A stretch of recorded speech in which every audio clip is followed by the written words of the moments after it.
జై తెలంగాణ.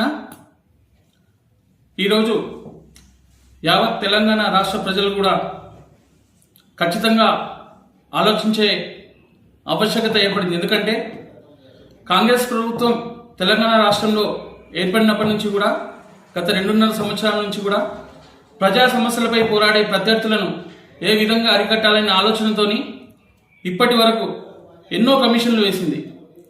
అందులో ఫార్ములా 1 ఈ రేసే కావచ్చు, లేదా ఫోన్ ట్యాపింగ్ కేసులే కావచ్చు, తెలంగాణ రాష్ట్రానికి వరప్రదాయిని ప్రతిష్టాత్మకంగా చేపట్టిన కాళేశ్వరంపై కూడా జస్టిస్ పిసి ఘోష్ అనే కమిటీని వేసి గత 2 సంవత్సరాల నుంచి కూడా కాళేశ్వరం కూలేశ్వరం అని పలికిన ఈ రేవంత్ రెడ్డి గారు ఈరోజు హైకోర్టు తీర్పు నిజంగా కాంగ్రెస్ ప్రభుత్వానికి చెంపపెట్టు లాంటిది.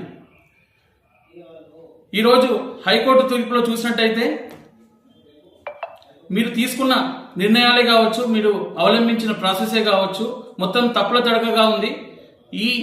ఈ నివేదికతోని ఎటువంటి చర్యలు కూడా తీసుకోవద్దని హైకోర్టు, సాక్షాత్తు హైకోర్టే కాంగ్రెస్ ప్రభుత్వానికి మొట్టికాయలు వేయడం నిజంగా బీఆర్ఎస్ శ్రేణులందరికీ కూడా హర్షించదగ్గ విషయం. పినాకి చంద్రఘోష్ గారు న్యాయ వ్యవస్థలో ఉన్నత శిఖరానికి ఎదిగిన వ్యక్తి. అతను సుప్రీంకోర్టు లాయర్గా ఉండి కూడా ఈరోజు తెలంగాణ ప్రభుత్వం సూచన మేరకు పిసి ఘోష్ కమిటీకి చైర్మన్గా ఉంటూ ఈ విచారణ చేపట్టడం అందరికీ తెలిసిన విషయమే.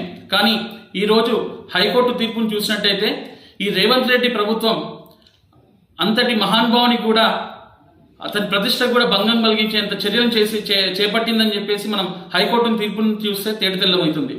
దయచేసి రేవంత్ రెడ్డి గారు ఇప్పటికైనా మీరు కళ్ళు తెచ్చుకొని తెలంగాణ ప్రతిష్టకు, అలాగే తెలంగాణలోని ప్రజల ప్రతిష్టను కాపాడాల్సిన బాధ్యత నీపై ఉంది. అనవసరమైన పొడుగు మాటలు మాట్లాడి, అవసరం లేని మాటలు మాట్లాడి తెలంగాణ ప్రతిష్టను అలాగే ఇలా కాలయాపన చేయొద్దని చెప్పేసి ఈ సందర్భంగా తెలియజేస్తున్నాను.